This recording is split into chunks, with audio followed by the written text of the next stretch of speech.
మొన్నటిదాకా మాట్లాడే పరిస్థితి. ఈరోజు చాలామంది స్థానిక నేతలను డైరెక్ట్గా ఆయనే ఇంటరాక్ట్ అవుతున్నారు. సో ఆయన పంతా మార్చుకున్నారా? తప్పదు కదా. అసలు ఎవరైనా కానీ కలవకుండా మాట్లాడకుండా నా అంతకు నేను కోట కట్టుకుంటానంటే కుదరదు కదా. ఈ మధ్య తరచూ ఆయన సమావేశాలు అవుతున్నారని అవి మనకు వార్తలు అవి వస్తున్నాయి. కొద్ది రోజుల కిందటేమో కాదు అప్పటిలాగే లాఠీ చార్జ్ చేయించారని కూడా కొన్ని మీడియాల్లో నేను కథనాలు చూసాను. తర్వాత అవి కొనసాగలేదనుకోండి. ఇప్పుడు ఈ శృతి పెంచి మనం ఏదో అప్పటికప్పుడు అంటే అది జరగదు కదా. ఎనీవే ఒక మెట్టు మరి దిగారా మారుతారా మనం చూడాలి. బెంగళూరు వెళ్ళి అక్కడే కూర్చుంటారు ఇట్లాంటివి అన్నారు. అవి కాకుండా ఆయన తాడేపల్లిలో కూర్చొని మళ్ళీ పార్టీని చక్కబెట్టుకునే ఒక ప్రయత్నంలో ఉన్నట్టున్నారు. మంచిది, కలుసుకొని విషయాలు తెలుసు. కానీ ఒకటే కలుసుకుంటే ఎంతసేపు మనం చెప్పడమే కాకుండా వాళ్ళు చెప్పేది కూడా వినడం అనేది ఒకటి అలవాటు చేసుకోవాలి. వన్ వే ట్రాఫిక్ సమావేశాల వల్ల ఉపయోగం లేదు. బోధనలు లేకపోతే ఉపదేశాలు మాత్రమే చేయటం అంటే కనీసం కొంచెం అన్నా కానీ వాళ్ళకి 10 విషయాలు చెప్తే మనం 2 విషయాలైనా వినాలి కదా వాళ్ళ దగ్గర. నాయకులు ప్రజలను కలుసుకోవడం ఎందుకంటే ఫీడ్బ్యాక్ తీసుకోవడానికి, పీపుల్స్ పల్స్, పీపుల్స్ ఫీల్ తెలుసుకోవడానికి. అది కాకుండా వాళ్ళకు మనం ఇంజెక్ట్ చేద్దాం అనుకుంటే ఉపయోగం లేదు. సో జగన్ కలవటం అనేది ఒక విషయం అయితే, కలిసిన తర్వాత ఆడియన్స్ వినడానికి ఆయన అవకాశం ఇస్తున్నారా లేదా, విమర్శనాత్మకంగా స్వీకరిస్తున్నారా అనేది ఇక్కడ కీలకమవుతుంది. సార్, విశాఖలో భూ కుంభకోణం ఇప్పుడు మీరు అన్న దాంట్లో ముఖ్యంగా ఎమ్మెల్సీ ఎన్నికల గురించి బొత్సాను పెట్టడము, బొత్స లాంటి సీనియర్ నాయకుడిని వెంటనే మొన్న అవగానే ఎమ్మెల్సీ ఎన్నికల్లో అభ్యర్థిగా పెట్టడం అనేది తప్పకుండా కీలకమైన రాజకీయ నిర్ణయం. అంటే ఉత్తరాంధ్రలో పట్టు నిలబెట్టుకోవటం, బొత్స సీనియారిటీని అక్కడ ఉపయోగించుకోవడం అనేది ఒకటి కీలకమైంది. ఇంకోటేమో కరోనా అవగానే జరిగిన స్థానిక సంస్థల ఎన్నికల్లో దాదాపు 98% అన్నీ మాకే అన్నట్టుగా వైసీపీకి అప్పుడు వచ్చాయి. అప్పుడే కదా నిమ్మగడ్డ రమేష్ ఆయన ఎన్నికల అధికారిగా ఉండి ఆయన అభ్యంతరాలు కానీ తెలుగుదేశం కొన్ని దశల్లో బహిష్కరించడం, పవన్ కళ్యాణ్ జనసేన పాల్గొని కొన్ని చోట్ల స్థానాలు తెచ్చుకోవడం, ఇలాంటివన్నీ అక్కడ జరిగాయి. ఇందులో ఎక్కువ సీట్లు విశాఖలో ఉన్నాయి. ఇప్పుడు స్థానిక సంస్థల ఎన్నికల్లో 600 ఓట్లు దాదాపు ఇంచుమించుగా వైసీపీకి ఉంటే 200 చిల్లర ఓట్లు వీళ్ళకు ఉన్నాయి. కాబట్టి అసలు అక్కడ పోటీ పెట్టడమే అనైతికమని ఈయన దాడి చేస్తున్నారు. ఇదే చంద్రబాబు లక్షణం. మనమైతే పోటీ పెట్టేవాళ్ళం, మీరు పెడతారా లేదా మీ ఇష్టం, వాళ్ళు పెట్టుకున్నారు. ఎవరైనా పోటీ పెట్టవచ్చు కదా. కాబట్టి కాకపోతే ఇప్పుడు ప్రలోభాలు పెట్టి తమ వాళ్ళందరినీ కూడా లోబర్చుకొని అక్కడ తామే చక్రం తిప్పాలని చంద్రబాబు చూస్తున్నారు అన్నది జగన్ యొక్క ప్రధానమైన ఆరోపణ. సో బొత్స వీటన్నింటిని చక్కదిద్ది గెలిస్తే అప్పుడు మళ్ళీ మొదటి విజయం అవుతుంది అని. అందుకని ఒక ఎమ్మెల్సీ ఎన్నికకు చాలా ఎక్కువ ప్రాధాన్యత ఇస్తున్నారు. పొలిటికల్ బ్యాటిల్ అన్నట్టుగా దాన్ని చేస్తున్నారా, జరుగుతుందా లేదా. ఇప్పుడు మీరు ఇందాక గంటా శ్రీనివాసరావు చెప్పారు, మనం భూ సమస్య భూకోణం పక్కన పెడితే విశాఖపట్నానికి గంటా కూడా ఒక ప్రతినిధి కదా. గంటా శ్రీనివాసరావు అది వరకు సీనియర్ మంత్రి.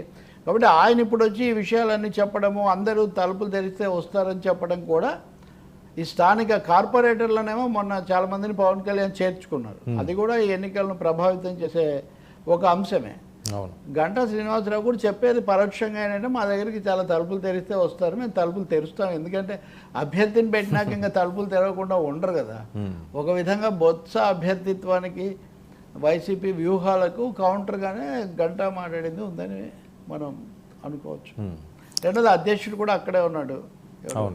ఆ పార్టీ రాష్ట్ర అధ్యక్షుడు టీడీపీకి పల్లా శ్రీనివాసు. అందుకని తీవ్రమైన రాజకీయ పోరాటమే జరుగుతుంది. ఇందులో కనుక వైసీపీ తన సంఖ్యాబలానికి తగినట్టుగా అంటే 300 మందిని కనీసం 400 మందిని నిలబెట్టుకొని వాళ్ళు గెలవగలిగితే వాళ్ళకి చాలా ఊపు, ఉత్సాహం, కొంచెం మళ్ళీ కొంచెం ఊపు వస్తుంది. ఎంత అంటే ఏం మారదు, 11 స్థానాలు ఏదైనా అది కొద్దిగా అంటే ఓడిపోవటము లేకపోతే ఇది అవ్వటం కంటే గట్టి ఫైట్ అన్నా ఇవ్వాలి అనేది. అందుకే జగన్ ఇప్పటికి 2 సమావేశాల్లో మాట్లాడారు. చాలా అనైతికం అన్నట్టుగాను చెప్తున్నారు. రెండవది చంద్రబాబు చేర్చుకుంటాడే కానీ అవేమీ కమిట్మెంట్స్ పాటించరు. కాబట్టి అంటే మీరు వెళ్ళకండి అని ఒక విధంగా పరోక్షంగా తమ వాళ్ళకి ఆయన చెప్తున్నారు. ఈ ప్రయత్నాలు ఎంత ఫలిస్తాయో చూడాలి. కానీ రాష్ట్రం అంతటికి సంబంధించిన ఎన్నికలు ఉంటేనే ఎప్పుడు చర్చ చేయకుండా ఏకపక్షంగా ప్రకటించేసి నేను గెలుస్తాను మీరే ఓడతారు ఈ పద్ధతిలో మాట్లాడిన వ్యక్తి ఇప్పుడు ఒక ఎమ్మెల్సీ స్థానం గురించి ఎంత ఎక్సర్సైజ్, ఇంత కసరత్తు చేయాల్సిన ఇదంటే ఆయన పరిస్థితుల్లో వచ్చిన రాజకీయ కింకరుండ కింకర్ ఉండే రాజాగా అన్నట్టుగా మార్పును ఆయన అంగీకరించక తప్పని పరిస్థితి అంతే. సార్ మరి కొత్తగా ఏం చేస్తారు అక్కడ సమర్థులు అంటే మొన్న విజయనగరంలో అయితే అన్ని ఇటే వస్తాయని అందరూ అనుకున్నారు, కానీ మొత్తం దెబ్బతిని ఆయన కూడా ఆయన చీపురుపల్లిలో బొత్స సీట్లో గంటను పెట్టడమా అంటే గంట వద్దంటాము, తర్వాత భీమునిపట్నాన్ని పోవటం భయపడ్డాడు. ఇవన్నీ జరిగాయి. అప్పుడు అలా ఉంది పరిస్థితి. ఇప్పుడు ఆయన ఎమ్మెల్సీ సీట్ కోసం కొంచెం తంటలు పడుతున్నారు. అంత ఆయన కూడా అంత ఉత్సాహంగా ఏం లేదు. నాయకుడు చెప్పారు కాబట్టి ఏదో సిద్ధమవుతున్నారని అంటున్నారు. ఓకే, కానీ ఇప్పుడు కనుక గెలిస్తే బొత్సకుండా ఒక ప్రత్యేకత ఏమంటే కాంగ్రెస్ హయాంలో ఉండి మళ్ళీ వైసీపీలో కూడా కొనసాగి అలాగే ప్రాధాన్యత నిలబెట్టుకున్నాడు ఆయన ఒకసారి ఓడిపోయినా. కానీ ఇప్పుడు పార్టీ ఓడిపోయిన తర్వాత కూడా ఆయన ఎమ్మెల్సీగా గెలిస్తే ఖచ్చితంగా ఆయన విల్ బి న్యూ ఫోర్స్గా ఫేస్గా ఉంటాడు. జగన్ పార్టీలో సలహాదారులను వీళ్ళందరినీ కూడా మారుస్తున్నాడు పదవులు ఇలా అంటున్నప్పుడు నిజంగా బొత్స ఈ విజయం సాధిస్తే కనుక ఒక స్థానము మరింత గతంలో కూడా ఉంది, ఇప్పుడు మరింత బలపడుతుంది.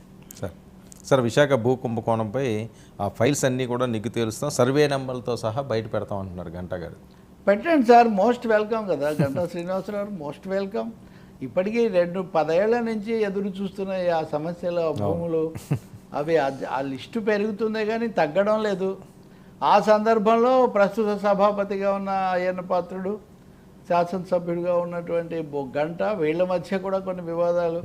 ఇప్పుడు మళ్ళీ బీజేపీ తరఫున గెలిచిన విష్ణుకుమార్, చాలా పేర్లు మారాయి, చాలామంది అధికారులు మారారు, సిట్లు కూడా చాలా మారాయి, కానీ పట్టుమటికి ఇంతవరకు దొరకలేదు. కాబట్టి అది దశపల్ల భూములా, లేకపోతే ఇంకొక భూములా, క్లబ్ భూములా, లేకపోతే ఇంకొకటి అవన్నీ పంచగ్రామాల, లేకపోతే పరిసరాల్లో కొన్ని చోట్ల తీసుకున్నవి ఇవన్నీ మీరు తేలిస్తే చాలా మంచిది కదా. వివరాలు ఉంటే పారదర్శకంగా త్వరితంగా చేస్తే చాలా మంచిది.